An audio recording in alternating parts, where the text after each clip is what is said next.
Defence fact, Saudi அரேபியாவும் பாகிஸ்தானும் சேர்ந்து mutual defence agreement ஒன்று போட்டிருக்காங்களாம். அந்த அக்ரிமெண்ட்னால இனி பாகிஸ்தானை அடித்தா சவுதி அரேபியா ஏண்டாவனை அடிச்சா அப்படின்னு சொல்லி கேட்பாங்க. சவுதி அரேபியாவை அடித்தா பாகிஸ்தான் ஏண்டா சவுதி அரேபியாவை அடிச்சேங்கன்னு சொல்லி கேட்பாங்க. அதனால் இரண்டு நாட்டுக்கும் பெரிய அளவில் நன்மதிப்பும் நல்ல உறவும் வரப்போகிறது.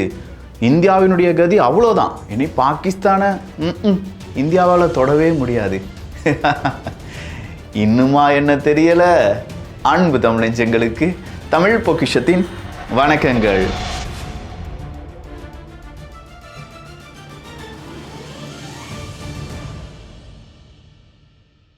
Strategic mutual defence agreement. இந்த ஸ்ட்ராட்டஜிக் மியூச்சுவல் டிஃபென்ஸ் அக்ரிமெண்ட் அப்படிங்கிறத பற்றி தான் நிறைய பேர் பேசினாங்க. ஏகப்பட்ட பேர் நமக்கு மெயில் அனுப்பி, இன்ஸ்டாகிராம்லலாம் மெசேஜ் அனுப்பி, என்ன பிரதர் இப்படி ஆயிடுச்சு, பாகிஸ்தான் நம்ம கைவிட்டு போயிடுச்சா, பாகிஸ்தான் இனிமேல் நம்மளால் தொடவே முடியாதா, சவுதி அரேபியா உள்ளே வந்துருவாங்களாமே, சவுதி அரேபியாவை எதிர்த்து இந்தியாவால் எதுவும் செய்ய முடியாதே, ஆயில் பிரச்சனை வரும், அரபுலக நாடுகளுடைய பிரச்சனை வரும், இப்படிங்கிற பல கேள்விகள் எல்லாத்தையுமே கேட்டிருப்பீங்க. இல்லை உங்கள் மனசுலேயும் இந்த மாதிரியான கேள்விகள் ஓடி இருந்திருக்கும். என்ன நடந்துச்சு அப்படிங்கிறத நான் சொல்லிடுறேன். பாகிஸ்தானுடைய பிரைம் மினிஸ்டர் ஷெபாஸ் ஷெரீஃப் அவர்கள் நேராக சவுதி அரேபியாவுக்கு வரார். அவர் வந்ததற்கான நோக்கம் என்ன அப்படின்னு கேட்டிங்கன்னா, பாகிஸ்தான் ஆல்ரெடி IMFலாம் லோன் கேட்டு லோன் அலைந்த பிறகும் கொஞ்சம் தான் லோன் கிடச்சிச்சு. பாகிஸ்தானில் இருக்கக்கூடிய பொருளாதாரம் அதில் பாதாளத்திற்கு சென்று கொண்டிருக்கிறது. அங்கே இருக்கக்கூடிய மக்களுக்கு வேலைவாய்ப்பு இல்லை, சரியான சாப்பாடு இல்லை, சுத்தமாக இன்ஃப்ராஸ்ட்ரக்சர் டெவலப்மெண்ட் அப்படிங்கிறது இல்லவே இல்லை. இதெல்லாம் விட இம்ரான்கான் அவர்கள் நேற்று ஒரு பெரிய குண்டை தூக்கி போட்டார். கடந்த ஒரு வாரமாக பாகிஸ்தானில் அந்த குண்டு தான் வெடிச்சுக்கிட்டே இருக்குது. இம்ரான்கான் அவர்கள் என்ன சொன்னாங்கன்னா, இப்போ இருக்கக்கூடிய அரசாங்கம் இன்னும் பாகிஸ்தானை ஆட்சி செய்து கொண்டிருக்கிறது என்றால் பாகிஸ்தானை சுற்றி இருக்கக்கூடிய நம்முடைய நட்பு நாடுகள் எல்லாருமே நம்மை எதிரியாக பார்த்துருவாங்க. சொல்லப்போனால் பாகிஸ்தான் மிகப்பெரிய அளவில் தனிமைப்படுத்தப்படும். ஆப்கானிஸ்தானெல்லாம் வாண்டடாக அங்கே இருக்கக்கூடிய முனீர் அவர்கள் இருக்கார்ல, அவர் தான் நம்மளை எதிரியாக மாற்றினார். இப்படியே போயிட்டு இருந்துச்சுன்னா நம்ம எல்லாருக்கும் எதிரியாக மாறி விடுவோம் அப்படின்னு சொன்னார். அப்படி சொன்னதோடு மட்டும் இல்லாமல் இம்ரான்கான் அவர்கள் அதுக்கான நிறைய தரவுகளையும் பல வகையில் அவர் வெளிப்படுத்தியிருந்தார் என்பது குறிப்பிடத்தக்கது. ஸோ பாகிஸ்தான் அப்படின்னு சொல்லும்போது கொஞ்சம் நாட்களாகவே பாகிஸ்தானுடைய பெயர் இப்போது உலக அரசியலில் அடிபட்டுட்டே இருக்குது. அதற்கு காரணம் இருக்குது. அரபுலக நாடுகள் எல்லாரும் சேர்ந்து நாங்கள் அரபு நாட்டோவை உருவாக்க போகிறோம் அப்படின்னு சொல்கிற ஒரு கோதால குதிச்சாங்க. இந்த கோதால குதிக்கிறதுக்கான காரணம் தோஹா தான். தோஹாவில் என்ன நடந்துச்சு, அங்கே ஹமாஸினுடைய லீடர்ஸ் இருக்காங்க அப்படிங்கிற ரகசிய இன்ஃபர்மேஷன் இஸ்ரேலுக்கு கிடைக்குது. இஸ்ரேல் நேரடியாக அவங்களுடைய 10 ஃபைட்டர் ஜெட்டை அனுப்பி, ரொம்ப மிசைல்ஸ் அனுப்பி அங்கே இருக்கக்கூடிய ஒரு முக்கியமான இடத்துல தாக்குதலை நடத்துகிறாங்க. கத்தாரினுடைய தலைநகரம் தோஹாவில் இந்த தாக்குதல் நடந்த உடனே கோதால எல்லா அரபுலக நாடுகளும் குதிக்கிறாங்க. 40-50 அரபுலக நாடுகள், இஸ்லாம் நாடுகளை சார்ந்த தலைவர்கள் தோஹாவில் வச்சு, கத்தாருக்குள்ளே வச்சு ஒரு பெரிய மீட்டிங்கை போடுறாங்க. அப்படி மீட்டிங்கை போட்ட உடனே ஆர்கனைசேஷன் ஆஃப் இஸ்லாமிக் ஆப்ரேஷன் அப்படின்னு சொல்லக்கூடிய OIC சார்பாக ஒரு எமர்ஜென்சி மீட்டிங் அப்படிங்கிறது கூட்டப்படுது. இந்த எமர்ஜென்சி மீட்டிங்கில் பேசின எல்லாருமே நமக்குன்னு ஒரு நாட்டோ அமைப்பு வேணும். இதை ஃபஸ்ட்டு யார் வெளியுலகத்துக்கு சொல்கிறாங்க அப்படின்னு பார்த்தா எகிப்து. ஏன்னா இஸ்ரேலால் ரொம்ப பெரிய அளவில் பாதிப்படைந்த நாடும் எகிப்து தான். இஸ்ரேலுக்கு மிகப்பெரிய அளவில் உதவக்கூடிய நாடும் எகிப்து தான். என்ன விக்கி சொல்கிற, ஒரே நேரத்தில் அங்கிட்டு ஒரு குத்து இங்கிட்டு ஒரு குத்துன்னு சொல்லி எகிப்து மாதிரியான நாடுகளால் இருக்க முடியுமான்னு கேட்டால் எல்லா அரபுலக நாடுகளும் அதை தான் செஞ்சிட்ருக்காங்க. இஸ்ரேலை எதிர்க்கிற மாதிரி எதிர்த்து அதே இஸ்ரேல் கூட நட்புறவை பாராட்டுவார்கள் என்பது குறிப்பிடத்தக்கது. இதுக்கு சவுதி அரேபியாவும் விதிவிலக்கு கிடையாது, கத்தாரும் விதிவிலக்கு கிடையாது. எங்கள் கத்தார் மேலே தாக்குதலை நடத்திட்டாங்க, இனி நாங்கள் இஸ்ரேலை உண்டு இல்லை பண்ணிடுவோம் அப்படின்னு சொல்லியிருக்கணும் கத்தார். அதுக்கு பதிலாக கத்தார் என்ன தெரியுமா சொன்னாங்க, இல்லைப்பா அவங்க அடிச்சிட்டாங்க, ஏதோ தெரியாத பிள்ளைகளை அடிச்சிட்டாங்க, நாங்கள் திருப்பி அடிப்போம், ஆனாலும் நாங்கள் என்ன செய்வோம், காசாவுக்குள்ளே அமைதி திரும்புவதற்கான பேச்சுவார்த்தையில் ஈடுபடுவோம் அப்படின்னு சொல்லி தான் சொல்கிறாங்களே தவிர, இப்படி சொன்னாங்கல்ல அமைதி பேச்சுவார்த்தை திரும்புவதற்கு நாங்கள் ட்ரை பண்ணுவோன்னு சொன்னாங்கல்ல, நீ என்னடா ட்ரை பண்ணுறது, நான் வச்சு செய்ய வேண்டான்னு சொல்லி இஸ்ரேல் என்ன செய்கிறாங்க, அவங்களுடைய காலாட்படையை இராணுவத்தை காசா பகுதியில் அனுப்பி விடுறாங்க. சாதாரணமாக அனுப்பலைங்க, கிட்டத்தட்ட 4 லட்சம் பாலஸ்தீனியர்கள் காசாவில் இருந்தவங்க வேறு இடங்களுக்கு இடம்பெயர்தல் செய்தார்கள். அப்படி 4 லட்சம் நபர்கள் இடம்பெயர்தல் செய்கிற அளவுக்கு இஸ்ரேல் அவங்களுடைய இராணுவத்தை உள்ளே இறக்கி விட்டுருச்சு. இவ்வளோ தூரம் வேடிக்கை பார்த்துட்டு இருந்திய கத்தார் இப்போ ஏதாவது முடிவெடுப்பா அப்படின்னு சொன்னால், அந்த பாயிண்ட் வரட்டும்னு சொல்கிற ஒரு காமெடி சீன் இருக்குது பார்த்தீங்களா, அதே மாதிரி தான் பாயிண்ட் வரட்டும்னு சொல்லி அரபுலக நாடுகள்லாம் வெயிட் பண்ணிகிட்டே இருக்காங்க. இந்த பாயிண்ட் வரப்போகிறதும் கிடையாது, இஸ்ரேலுக்கு எதிராக இவங்க தாக்குதல் நடத்த போகிறதும் கிடையாது. ஆனால் இதில் தாம்தும்னு குதிச்ச நாடு எது அப்படின்னு பார்த்தீங்கன்னா பாகிஸ்தான் தான். ஏன்னா பாகிஸ்தான்கிட்ட மட்டும்தான் இந்த அரபு இஸ்லாம் நாடுகளை பொறுத்த வரைக்கும் அணு ஆயுதம் இருக்குது. மீதம் இருக்கும் நாடுகள்லாம் அணு ஆயுதம் இல்லாத நாடுகள் அப்படிங்கிறதுனால பாகிஸ்தான் சொல்கிறாங்க, நாம் இஸ்ரேலை பழிவாங்கியே ஆக வேண்டும். உடனடியாக பாகிஸ்தானுக்கு ஆதரவாக துருக்கியும் வந்து களம் புகுந்து இது எல்லாமே ரொம்ப ஜோராக நடந்துட்டு இருந்த இந்த நேரத்தில் தான் பாகிஸ்தானுடைய பிரைம் மினிஸ்டர் சவுதி அரேபியாவுக்கு போய் எப்பா ஒரு மியூச்சுவல் டிஃபென்ஸ் அக்ரிமெண்ட்டை போட்டுடலாம், என்ன தொட்டா நீ கேட்கணும், உன்னை தொட்டா நான் கேட்கணும், இதுதான் பெரிய லெவல் சக்ஸஸ் அப்படின்னு சொல்லி 2 பேருமே என்ன செய்கிறாங்க, இந்த அக்ரிமெண்ட்டில் கையெழுத்து போடுறாங்க. இதை கையில் பிடிச்சி அடிச்சாம்பர் அப்பாயின்மெண்ட் ஆர்டர் அப்படின்னு சொல்லி தமிழ் பட்சத்துக்கு எதிராக பேசுறதுக்கு ஒரு கண்டென்ட் கிடைச்சிருச்சு, பாரு இனிமேல் இந்தியாவால் அசைய முடியாது ஆட முடியாது அப்படின்னு சொல்லிட்டு நிறைய பேர் கமெண்ட்ல கதறதை பார்த்த உடனே எனக்கு ஒரு உண்மை தெரிஞ்சிச்சு. உங்களுக்கு சரியா உலக அரசியல் புரியல ராசா, சவுதி அரேபியாவினுடைய உலக அரசியல் வேற மாதிரி இருக்கு ராசா, அதை கொஞ்சம் எக்ஸ்பிளைன் பண்றேன் அப்படிங்கிறதுனால தான் இந்த டாபிக்குள்ளேயே நம்ம வந்தோம். இவ்வளோ தூரம் நம்ம பார்த்தது வரலாறு, இதை நம்ம ஆல்ரெடியும் பார்த்துருக்கோம். ஆனால் இனி பார்க்க போகிறது ஃபியூச்சர், எதிர்காலத்துக்கு தேவையானது. அதனால் இனிமே கொஞ்சம் உங்கள் மனசை திடப்படுத்திட்டு இதை கொஞ்சம் கேளுங்க. சவுதி அரேபியாவை பொறுத்த வரைக்கும் சவுதி அரேபியா அமெரிக்காவினுடைய கட்டுப்பாட்டில் தான் இருந்துட்டு இருக்காங்க. இன்னும் சவுதி அரேபியாவுக்குன்னு ஒரு பெரிய அளவில் இராணுவமோ இராணுவத்தினுடைய கட்டமைப்போ இல்லை அவங்களுக்கான பிளானிங் அப்படிங்கிறது எதுவுமே கிடையாது. அதிகமாக இல்லை, கொஞ்சம் கொஞ்சமாக இப்போ உருவாக்கிட்டு இருக்காங்க அப்படின்னு பார்த்துக்கலாம். சவுதி அரேபியாவுக்கு சில நாடுகள் வழியாக எப்போதுமே சிக்கல் அப்படிங்கிறது இருக்குது. உதாரணத்துக்கு ஏமன் நாட்டில் இருக்கக்கூடிய ஹூத்திஸ் கூட சவுதி அரேபியா சண்டை போட்டுக்கிட்டே இருப்பாங்க. சவுதி அரேபியாவில் பல நேரங்களில் அரம்கோலெல்லாம் தாக்குதல் நடத்தினது யார் அப்படின்னு பார்த்தா இதே ஹூத்தியாக தான் இருப்பாங்க. இந்த ஹூத்திஸ் இப்போ யார் கூட சண்டை போட்டுட்டு இருக்காங்க, நல்லா யோசிச்சு பாருங்க, இஸ்ரேல் கூட சண்டை போட்டுட்டு இருக்காங்க. அப்போது ஹூத்திஸை அடிக்கணும்னா சவுதி அரேபியா யார் கூட ஜாயின் பண்ணியிருக்கணும், நேரடியாக இஸ்ரேல் கூட ஜாயின் பண்ணியிருக்கணும். ஆனால் மறைமுகமாக இந்த கூட்டணி அப்படிங்கிறது இருந்துக்கிட்டே தான் இருக்குது. ஏன்னா ஹூத்திஸை அடிப்பது, ஏமனுக்குள்ளே போய் அவங்களுடைய அடுத்த கட்ட நகர்வு அப்படின்னு சொல்லி அவங்க ஏர் ஸ்ட்ரைக்கை நடத்துறது, இது எல்லாத்தையுமே 3 நாடுகள் முக்கியமாக செய்வாங்க. ஒன்று ஹூத்திஸுக்கு எதிராக இஸ்ரேல் செய்வாங்க, இன்னொன்று அமெரிக்காவும் யூகேயும் சேர்ந்து.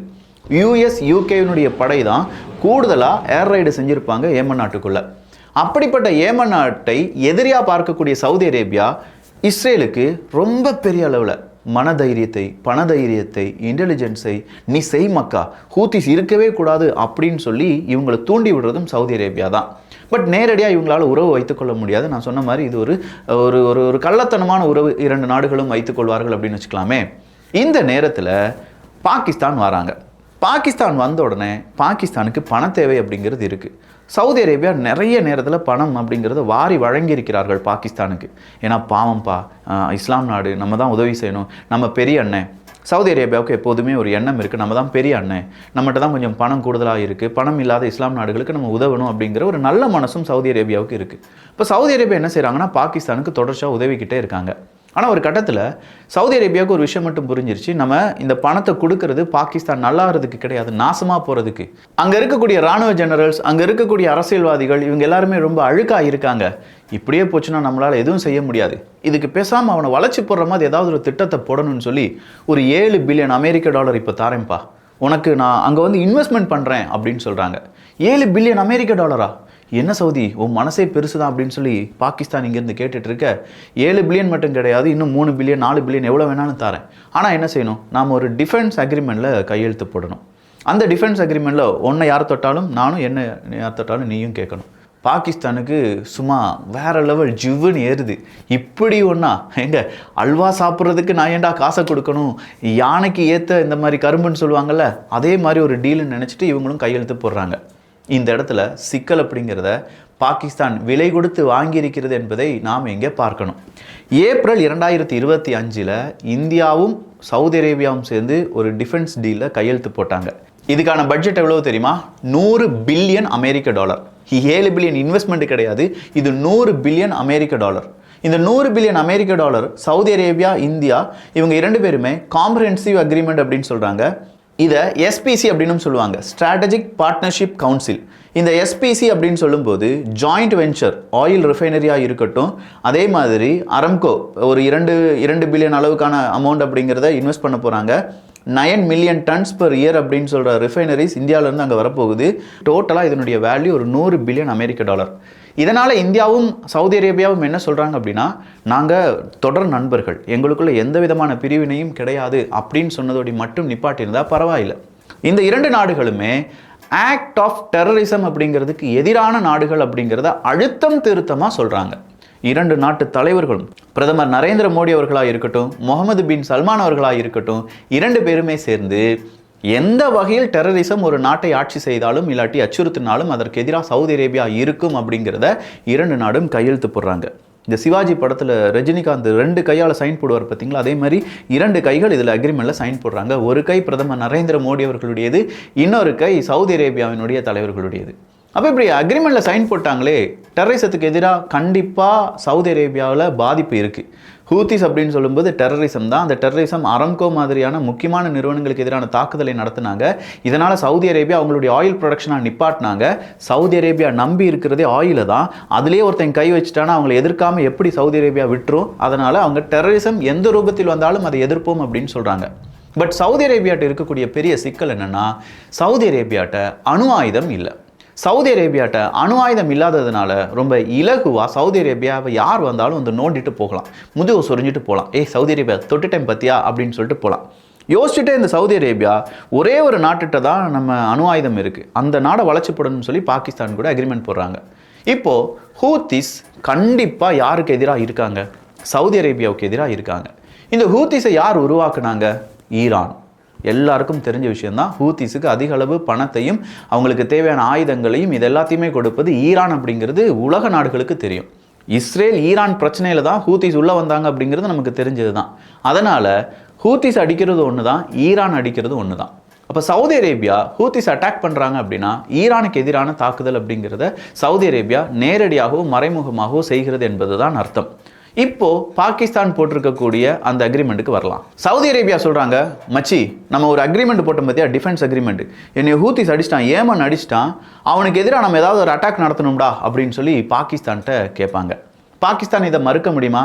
அக்ரிமெண்ட் போட்டிருக்காங்க, பணம் கொடுத்துருக்காங்க, இன்வெஸ்ட்மெண்ட்டை சவுதி அரேபியா செஞ்சுருக்காங்க. இது செய்யணும்னா இந்த அக்ரிமெண்ட்டில் கையெழுத்து போடணும்னு சொல்லியிருக்காங்க.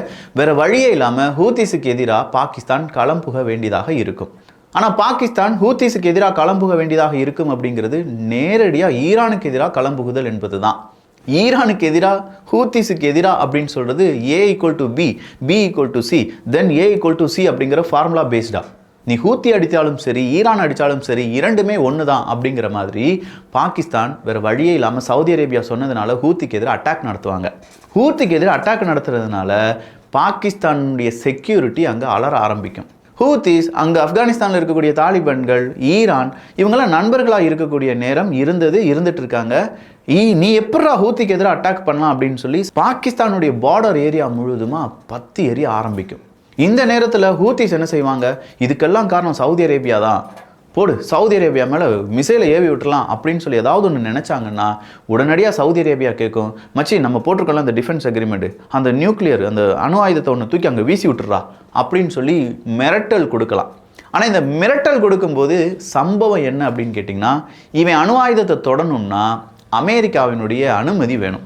பாகிஸ்தானில் அவ்வளோ சிம்பிளான அணு ஆயுதத்தை ஒரு நாட்டுக்கு மேலே வீசிட முடியாது. அமெரிக்கா ஓகே சொன்னால் மட்டும்தான் பாகிஸ்தானால் அணு ஆயுதத்தை வீச முடியும். என்னடா இது போய் அமெரிக்காட்ட போய் நிற்கணுமா அப்படின்னு சொல்லி இந்த பாகிஸ்தான் அமெரிக்காட்ட போய் அனுமதி கேட்பான். அமெரிக்காக்காரன் என்ன சொல்லுவான்? இப்போ நம்ம அனுமதி கொடுத்துட்டோம்னா பாகிஸ்தான் சவுதி அரேபியாவினுடைய நண்பனாக மாறிடுவான். ஆனால் அதே நேரத்தில் அந்த உதவியை நாம் சவுதி அரேபியாவுக்கு செஞ்சோம்னா சவுதி அரேபியா நமக்கு கூடவே நிற்பான். ஸோ நாம் என்ன செய்யலாம்? வாண்டடாக போய் நம்ம தான் உலக வல்லரசு, நான் உனக்கு உதவி செய்கிறேன் அப்படின்னு சொல்லி அவன் இங்கே ஒரு ஈகோ கிளாஷை ஏற்படுத்தி எந்த இடத்துல அந்த மார்க்கெட்டுக்குள்ளே பெனட்ரேட் பண்ணலாம் அப்படின்னு சொல்லி தானே அமெரிக்காக்காரன் நினச்சிட்டே இருப்பான். அவனுக்கு லாபம் கிடைக்கிற இடத்துல கண்டிப்பாக அவன் கை வைக்காமல் விடவே மாட்டான். அதனால் சவுதி அரேபியாவுக்கு வாண்டடாக போய் உதவி செய்வான், பாகிஸ்தானுக்கு நீ உதவி செய்யக்கூடாதுன்னு சொல்லுவான்.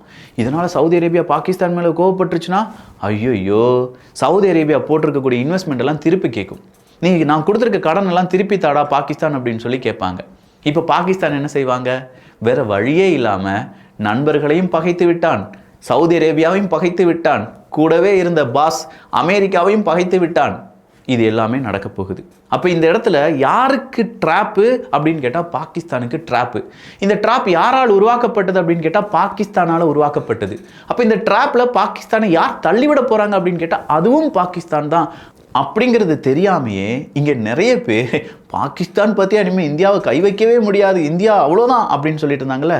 அடுத்த செனரியாவுக்கு வரேன். ஒரு வேளை பாகிஸ்தான் இந்தியாவுக்கு எதிராக ஏதாவது ஒன்று செய்கிறாங்கன்னு வச்சுக்கோங்களேன், நேரடியாக செய்யவே மாட்டான் பாகிஸ்தான். ஏன்னா அந்த அளவுக்கு உனக்கு தைரியமே கிடையாது. அவன் செய்கிறது என்ன? இன்னொரு முகமுடி போடுவான், தீவிரவாதம். எல்லை ஓரமாக நான் என்ன செய்கிறேன், நான் இந்த மாதிரி தீவிரவாதிகளை உள்ளே அனுப்பிவிடுவேன். நான் நேரடியாக செஞ்சதுக்கு வச்சு பொழந்து தள்ளிட்டோம். ஆப்ரேஷன் சிந்தூரில் பாகிஸ்தானுடைய இராணுவமும் இந்தியாவினுடைய இராணுவமும் வாடா வந்து மோதி பாடுறா அப்படின்னு சொல்லி மோதி பார்த்ததில் இந்தியாவினுடைய ஏர் டிஃபென்ஸ் சிஸ்டத்துக்குள்ளே நுழையவே முடியலை. ஆனால் பாகிஸ்தானுடைய அணு ஆயுதம் எங்கே இருக்குது, ஃபைட்டர் ஜெட் எங்கே இருக்குன்னு தேடி தேடி போய் அடித்தோம். நம்ம ஒவ்வொரு இடத்துலையும் ரகசிய தாக்குதல் இல்லை, இது நேரடி தாக்குதல் அப்படிங்கிற அளவுக்கு அணு ஆயுதம் வைத்திருக்கக்கூடிய வாயில் பகுதியெல்லாம் போட்டு தள்ளி பொழந்து தள்ளிட்டோம். அதனால் பாகிஸ்தான் நேரடியாக மோதாமல் மறைமுகமாக மோதுவான். நான் சொன்ன மாதிரி மாஸ்க் போடுவான். தீவிரவாதம். மச்சி, சவுதி அரேபியா, உனக்கும் எனக்கும் நீயும் பாகிஸ்தானும் அக்ரிமெண்ட் போடுறதுக்கு முன்னாடி நம்ம ஒரு அக்ரிமெண்ட் போட்டிருந்தோம் தெரியுமா, ஆக்ட் ஆஃப் டெரரிசத்துக்கு எதிராக. இப்படி ஆக்ட் ஆஃப் டெரரிசம், பாகிஸ்தான் என் மேலே தாக்குதல் நடத்தல ராசா, தீவிரவாதிகள் என் நாட்டுக்குள்ளே தாக்குதலை நடத்துகிறாங்க, நீ ஏன் கூட தான்டா இருப்ப அப்படின்னு சொல்லி சவுதி அரேபியாட்ட இந்தியா கேட்கலாம். அதற்கு சவுதி அரேபியா எஸ் டெரரிசமா, நான் உன் கூட தான் மச்சான் அப்படின்னு சொல்லி வந்து நிற்பாங்க. ஏன்னா வேறு வழி இல்லை அவங்களுக்கு. இந்த இடத்துல அரபு உலக நாடுகள், இஸ்லாம் நாடுகள் அதெல்லாம் பார்க்க மாட்டான் சவுதி அரேபியா. அப்படி பார்க்குறதா இருந்தால் நான் சொன்ன மாதிரி காசாவை என்னைக்கே அவங்க காப்பாற்றிருப்பாங்க. அப்படி பார்க்குறதா இருந்தால் சிரியாவை என்னைக்கே இவங்க காப்பாற்றி இருந்திருப்பாங்க. அப்படி பார்க்குறதா இருந்தால் ஈரான் என்னைக்கே இவங்க காப்பாற்றி இருந்திருப்பாங்க. அப்படி பார்க்குறதா இருந்தால் லிபியாவை என்னைக்கே காப்பாற்றிருப்பாங்க. அப்படி பார்க்குறதா இருந்தால் ஜோர்டன் என்னைக்கே காப்பாற்றிருப்பாங்க. யாரையுமே காப்பாற்றலையப்பா இவங்க. இது எல்லாம் ஒரு மாதிரி நான் மட்டும் வாழ்ந்தால் போதும் அப்படிங்கிற ஒரு கேட்டகரியில் இருக்கக்கூடிய நாடுகள். ஏன்னா அரபுலக நாடுகள் அதிகமாக அவங்க ரொம்ப பெரிய அளவில் ரிஸ்க்லாம் எடுக்க மாட்டாங்க. நம்ம ஒரு ஹீரோ மாதிரி தான். ஃபைட் பண்ண வேண்டியதெல்லாம் வேறு யாரையோ ரோபோ வச்சு கட்டி நீ என்னன்னாலும் ஃபைட் பண்ணிக்கோ, ஸ்டைலு இல்லாட்டி மாசா டைலாக் பேசுகிறது மட்டும்தான் என்னுடைய வேலை. சவுதி அரேபியா அதை தான் செய்வாங்க. அப்போ இந்தியா கேட்கும்போது சவுதி அரேபியாவால் இதை செய்யாமல் இருக்க முடியுமா? Act of terrorism. மச்சி, பாகிஸ்தான், நான் உங்ககிட்ட மாட்டலை, நீ எல்லார்ட்டையும் மாட்டிட்டு தவிக்க போகிற, வேணா பார்த்துக்கோங்க. உலக அரசியலில் பாகிஸ்தான் தனிமைப்படுத்தப்படும். உலக அரசியலில் பாகிஸ்தானை எல்லாரும் வச்சு செய்வாங்க. அந்த நேரம் இஸ்ரேல் ஒரு அடி அடிப்பான் பாருங்க, கூடவே இந்தியாவை அழைப்பார்கள். இந்தியா அந்த இடத்துல மௌனம் சாதித்து எதுவுமே வேணாம், வாண்டடாக நம்ம இந்தியா பிரச்சனைக்கே போகாது, வேறு வழியே இல்லாமல் பாகிஸ்தான் நம்மளை நோண்ட வருவான் பார்த்தீங்களா, திருப்பி நாமும் அடிப்போம் பார்த்தீங்களா, கன ஜோராக இருக்கும். இதுதான் உலக அரசியலினுடைய மேப்பிங். இதில் சவுதி அரேபியாவுக்கு ரொம்ப முக்கியமாக அணு ஆயுதம் தேவைப்பட்டுச்சு. அதை எப்படி பேசி கறக்கலாம் அப்படிங்கிறத சரியாக பேசி அவங்க ஒரு டிஃபென்ஸ் அக்ரிமெண்ட்டை போட்டு வச்சுருக்காங்க. அதுக்கு முன்னாடியே இந்தியா பல நாடுகள் கூட ஆக்ட் ஆஃப் டெரரிசத்துக்கு எதிராக நிறைய டீலை போட்டு வச்சுருக்காங்க. ஸோ தீவிரவாதம் வழியாக நீ என்னை அடிச்சின்னா கண்டிப்பாக பாகிஸ்தான் உன் கூட ஒரு நாடும் இருக்காது. நீ எங்களுடைய இதை கூட பிடுங்க முடியாது என்பது குறிப்பிடத்தக்கது. இதில் நிறைய பேர் இனி கோலாச்சி பேசியிருப்பாங்க பார்த்தீங்களா, அம்புட்டு தான் பாகிஸ்தானை தொட முடியாது. ஆமாம், தொட முடியாது, ஏன்னா இருக்கவே இருக்காது. இந்த பதிவு நிறைய பேருக்கு நீங்கள் ஷேர் பண்ணலாம். தைரியமாக ஷேர் பண்ணுங்கள். உலக அரசியலில் ஏதோ ஒரு அக்ரிமெண்ட் 2 நாடுகளும் செஞ்சுருக்காங்க அப்படிங்கிறதுனால உடனடியாக எல்லாமே மாறிடாது. அதுக்கு பின்னாடி அப்படின்னு சொல்லி ஏகப்பட்ட அக்ரிமெண்ட்ஸ் இருக்குது, டேர்ம்ஸ் அண்ட் கண்டிஷன்ஸ் இருக்குது, நிறைய மீட்டிங்ஸ் இருக்குது, யார் என்ன சொல்கிறாங்கங்கிற வார்த்தை இருக்குது. அந்த நேரத்தில் உலக அரசியலினுடைய ஒரு பார்வை எந்த திசையை போகுது அப்படிங்கிறத அந்த பார்த்துட்டு தான் எல்லாருமே முடிவெடுப்பாங்க. ஸோ இப்போதைக்கு இந்தியாவுக்கு எந்த சிக்கலும் கிடையாது. 100% வி ஆர் சேஃப். ஆனால் 200% பாகிஸ்தான் ட்ராப்புக்குள்ளே விழுந்துட்டாங்க. நல்லதை பகிர்ந்து நல்ல சமுதாயத்தை உருவாக்குவோம். நன்றி, வணக்கம்.